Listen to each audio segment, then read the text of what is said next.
Welcome back, everybody, to Brown Bag Bets, powered by Betsperts. We are your daily dose of quick hit handicapping and sports betting picks after a fun day at the veterinary office. I'm Alex Christenson, and joining me, as always, is Mr. Andy Molitor. We were sharing dog stories. My dog is fine, but as it can be, it was a little bit of a long and frustrating process. So glad to be back and not worrying about that anymore.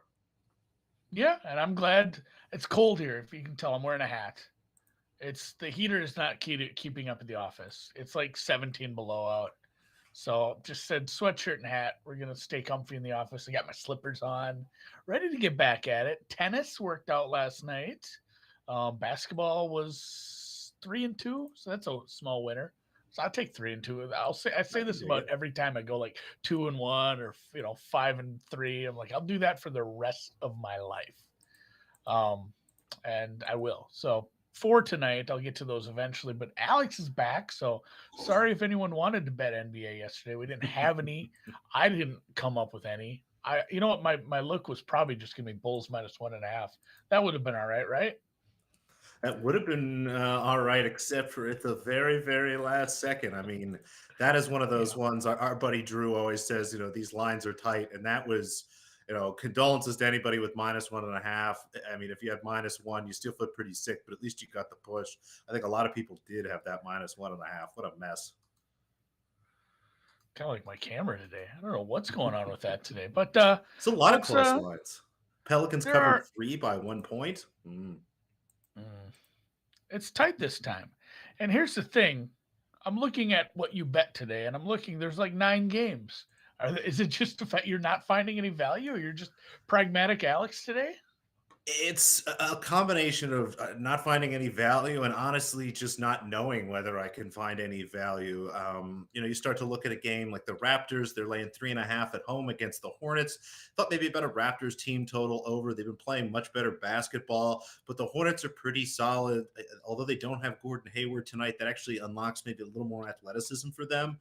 So kind of lean Raptors, but again, I don't know what to do with that. Had a Nuggets Pistons over the last time they played, but the market has actually it dropped down and opened at 219.5. It's now 216.5. I'll post on Betsperts if I play that, but if that gets under 216, I'll take the over there again in Nuggets Pistons, even though we saw some pretty unbelievable shooting numbers last time. You've got the Wizards and Clippers. It sounds like Paul George might be out for the year, which is great for all of our preseason futures bets, but really makes murky betting on this Clippers team. And again, the Wizards have been up and down all year. My Sixers laying almost 9, hosting a Pelicans team coming off a back-to-back. Again, that was pretty close, but the Sixers are a little thinner than maybe you think. The marquee game of the night, though, Brooklyn Lakers. That'll be kind of fun. I hate wanting to bet the Lakers, but that number keeps getting a little bit shorter. Honestly, if it gets down to Lakers -1, it's a 2 right now. I'll probably have to bet that. So again, follow me on Betsperts. Alex Christenson, no space, to see if there's some ads there. Spurs Hornets wouldn't hold it against you if you took an over, but nothing there. Mavericks Warriors, kind of lean Mavericks, but I think you've lost the best of the number there. It's down to 3.5. It was right around 4. But the final game of the evening, there is actually one bet I did place. We will continue to bet against the Portland Trailblazers.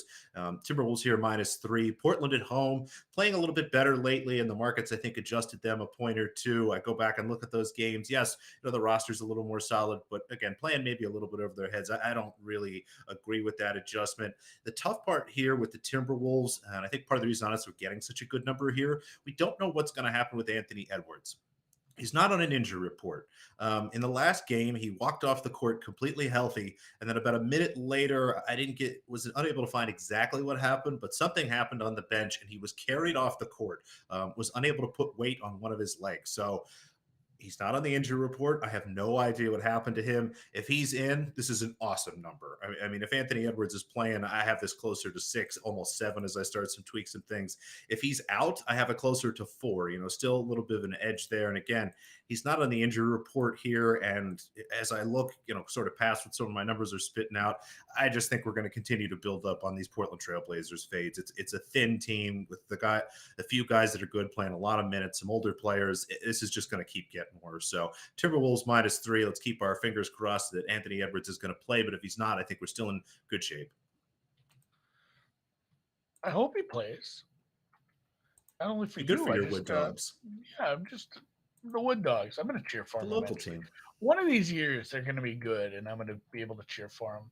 Again, I haven't done it yet, but I still am on the hook to go to a game because my daughter won free tickets in air quotes from reading a bunch of books with purchase of adult ticket.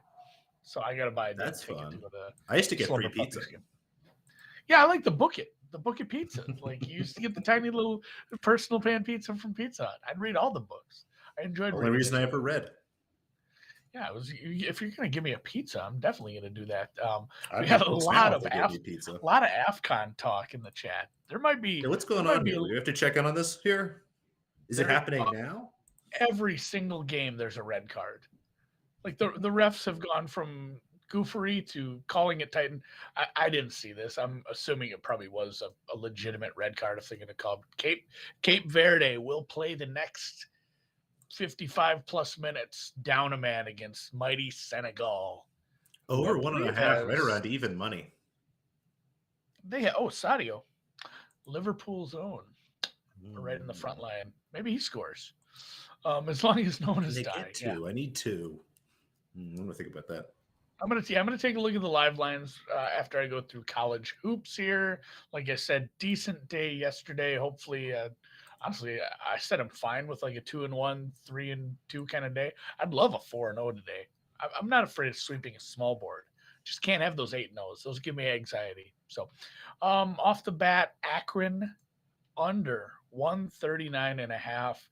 It's tough. It's tough to take a Central Michigan under. Their defense is so bad, but their offense is also equally bad. They shoot the three okay, but I don't mind them against a much better team in Akron. I think Akron smothers them. I have this as like a, maybe 70-72 kind of 64 game. What's that end up with? 136? 136. 136. We'll end up on that. So I'm in the mid 130s on this one. Wyoming, and this is exciting. This is actually like getting my hackles up, or however you say it. Like, I think the Mountain West is one of my favorite conferences this year. Like Boise State, Colorado State, San Diego State, Fresno State, and like there's a bunch of teams that are right there on the Utah State that are right on the cusp of like working their way into. I mean, somebody's going to the tournament. Someone has to win the conference, but there's a bunch of teams there, second and third fiddle, that'll be in the discussion for bubble talk once we get to it. So kind of a fun league that is a little bit top heavy. And honestly, I think Wyoming's the best team. I think Wyoming's better than Boise State. I mean, the records are pretty similar. Neither has lost in conference. This is someone's has got to go. And I guess I don't give a shit if it is. I don't give a shit if it is Wyoming. So as long as they can keep it close, I'm taking the 5.5 here. I played some 5 elsewhere too, so I'm fine with that. I think this is a 3-pointer kind of game. I have it as about a 3 here.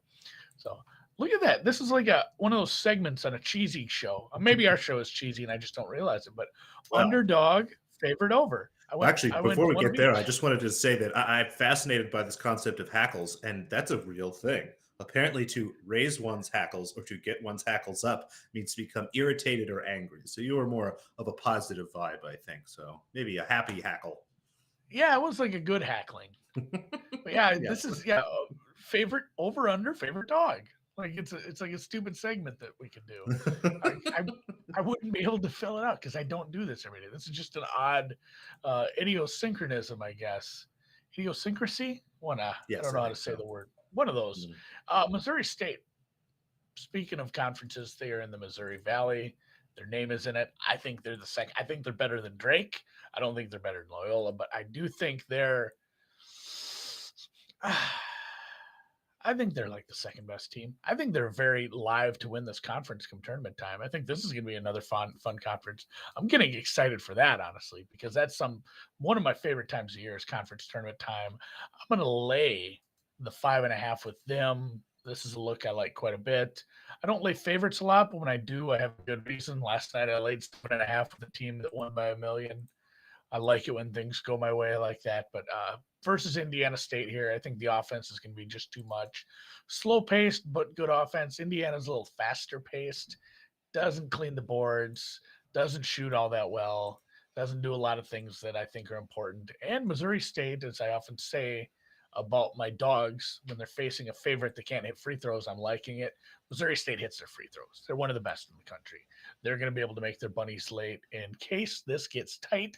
And the last one is a little ticklish. I almost scared away from this one, but it is Loyola, as I just spoke about, the Ramblers, the fighting Sister Jeans of Chicago over 126.5. This is kind of tough to get by when you look at what Southern Illinois does from an offensive standpoint. They are a slower team. They don't make their free throws. Decent three-point shooting team, but I'm going to lean on the other team being the one of the best. I think top 10, if not top 15 for three-point shooting teams in the country in Loyola.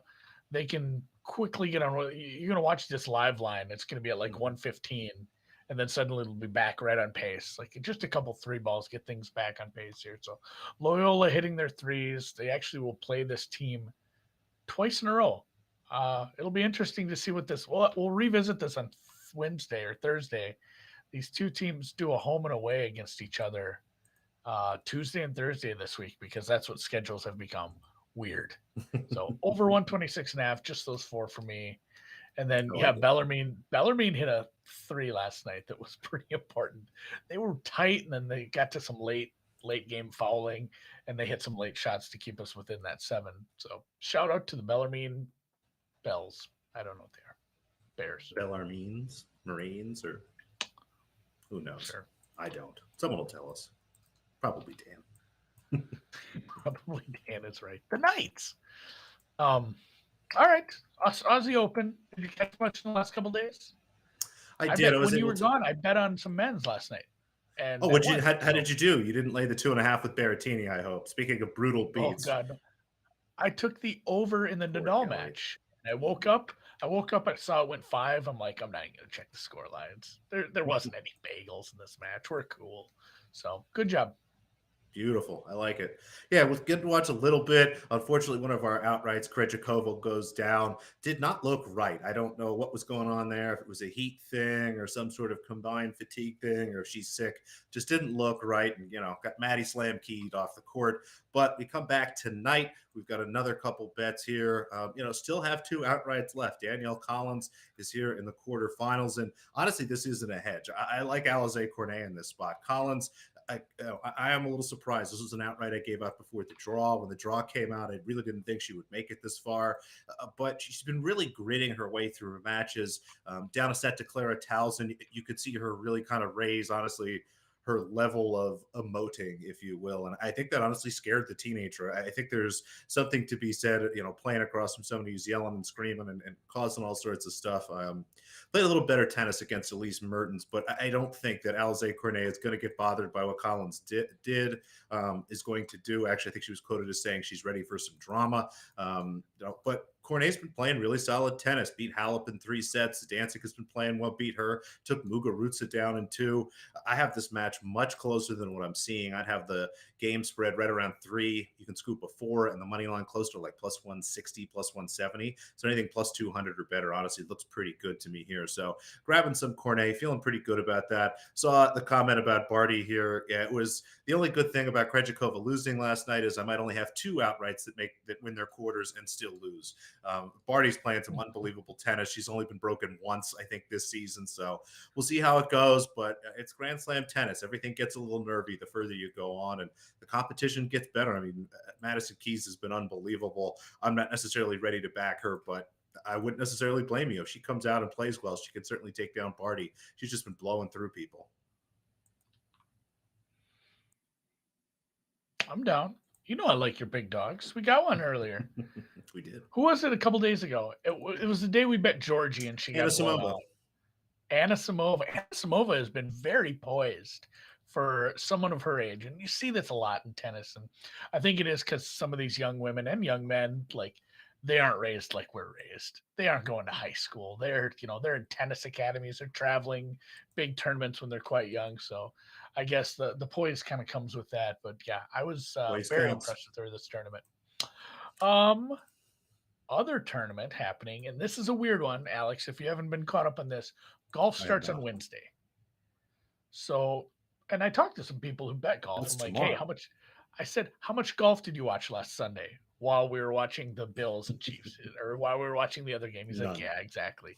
They don't wanna go head to head with conference championship games for television. So this is gonna be a final round Saturday. If you haven't figured that out yet, this starts very soon. It starts tomorrow Scaredy on the West Coast. cats. So middle of the morning on yeah, they are. It's like the TNT thing you always joke around. So Farmers Insurance Open starts on Wednesday, will end on Saturday. Anyone who hasn't figured out it's not the same as last week, but they do play on two different courses. And then you do the cut line, and then they'll play the tough course the final 2 days. So North course, South course, South course, South course. A couple people will be, half the field obviously will be different on Thursday. I talked to Jay Maz on his show last night a little bit. I really didn't have any bets yet, and he kind of talked me into a few. So give him credit for some of these. Give me credit for hunting down the best of the numbers, though. These are the best of the numbers I can find at books I personally have or books I can text someone to bet for me at, because one of these is definitely not live in Minnesota. Matsuyama 2,300 is circa. I I guess I could drive down to Iowa. I'm just not going to do that. It's so much easier just to text someone to put 100 on them for me. But Matsuyama 2,300. Matsuyama is a major winner. He's not only a major winner, he's a major winner last year. He's your Masters tournament winner last year. He's won on tour already this year. He took down the playoff at the Sony, and he's being priced as a third-rate hack. Like, there's good names ahead of him. There's some very big names, but he shouldn't be in that second and a half tier. He should be down. And there are some books that, honestly, there's books that have him down at 16-1. Probably more fair. Matsuyama at 2,300 is a crime. I'm going to have some of that. He doesn't putt well all the time, but he's best. And when I say best, it's like, best of the best of the lousy. He's not putting good anywhere, but if I can get him on one surface, it would be POA. That kind of evens things out for him. It is technically his best surface, of which he is still lousy. But Matsuyama Where'd you draw the 2,300, line here? 20 to 1? probably 20, 18? 20. Okay. If you can find a 20, I'd still bet it. Because I think it should be 16. There's just so much win equity at the top with all these big favorites. I guess I get it. But at the same time, I think if you want to, it's like what Felica said last week. It's like I'm trying to beat Rahm. I'm trying to beat Rahm by taking some of these other big prices. Same kind of thing. I'm kind of betting against Rahm and JT and some of the real big names here that are 8, 12 to 1. And I'm doing that with a couple more down the board with Patrick Reed, who has won this event very recently. Not looking real good on paper right now. And I think a lot of that comes from he switched drivers. His off the tee numbers haven't been good. They weren't good at the end of the year. They looked really bad when he played this year because he had to switch, and his first round was an utter disaster. I think he sorted that stuff out, and he's really the guy I like here because, like I said, there's an easy course, Alex. The North course is only 25% of the rounds. It's only once, but it is very easy. There are very many eagle opportunities, not only on fives, there are some drivable par fours. Like, you're going to have some chips for eagle on some fours. You're going to have some eagle putts on fives. You have to take advantage of that course. Reed can do that. And then he's also just a guy who can grind a tough course like the other one, which is 7,700 yards. It is a very long course. It's going to take the skills of a guy like Patrick Reed to grind out 3 days on the South Court. So 50 to 1 on him. There's some 45s. I think that's still acceptable, but I did find a 50 3 or 4 different places. That's findable. And then Max Homa, JT talked me into a bit of a narrative one on this guy. He's a West Coast guy, and I hate it when they're like, oh, like he's sleeping in his own bed, or this is where he went to college. This is where his family's from. Like, yeah, but Max Homa, like, there's actually empirical evidence. He just plays better on these West Coast tournaments. It's where he's from. It's where he played when he was younger. I can get behind that theory that in your formative years of golf, if you played a bunch on POA, if you played a bunch on the West Coast, you are going to play better long-term unless you just elevate yourself to some level like John Rahm where you play well everywhere and it doesn't matter. So Homa at 70 is a bit much for my take. I think that's probably closer to a 50 to 1 kind of guy here, despite the tough field. So 70 to 1, I found 1 or 2 offshores. Again, if you can find a 66 on that, I think that's still playable. And really, I think that's all I'm going to do. And then next week, I will start with a full card, doing some head-to-heads and stuff. I would have loved I to like this it. week. Just I didn't have the damn time. They're starting on Wednesday.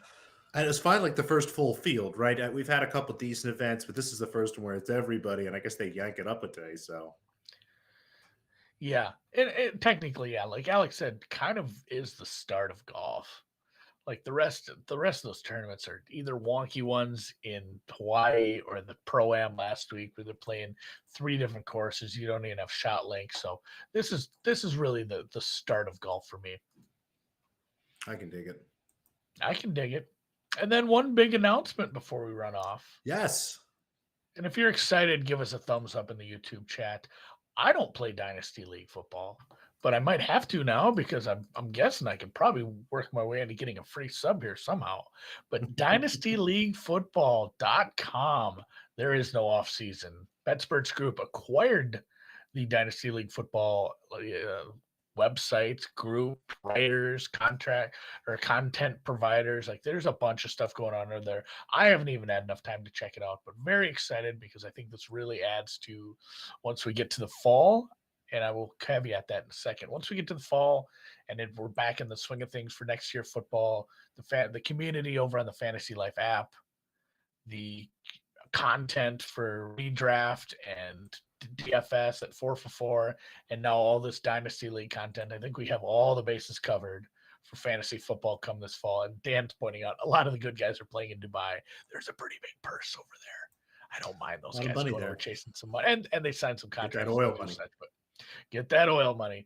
But yes, I think we're gonna have some pretty nice offerings for fantasy football. And my caveat on that, talking about Dynasty League football in the fall, that's not really when Dynasty League picks up. Dynasty League picks up in April and May because a lot of if you want to start a new Dynasty League, you need to wait for the draft. You need to wait for the NFL draft, and that's basically it. So a lot of new dynasty leagues do tend to form right after the actual NFL draft. So I guess that's kind of when a lot of the content for next year will really start to ramp up for new leagues, for new redrafting of however that works with leagues, and anybody who is interested in that. It is a premium service over there for some of the content, and we're offering 20% off a subscription for the next week. Use promo code Betsperts and you get 20% off whatever subscription you want over there. Check it out if you get a chance. And yeah, we're excited. And with that, I love we'll it. fade to Sounds black. awesome. Yeah, we'll fade to black and we'll check you mañana.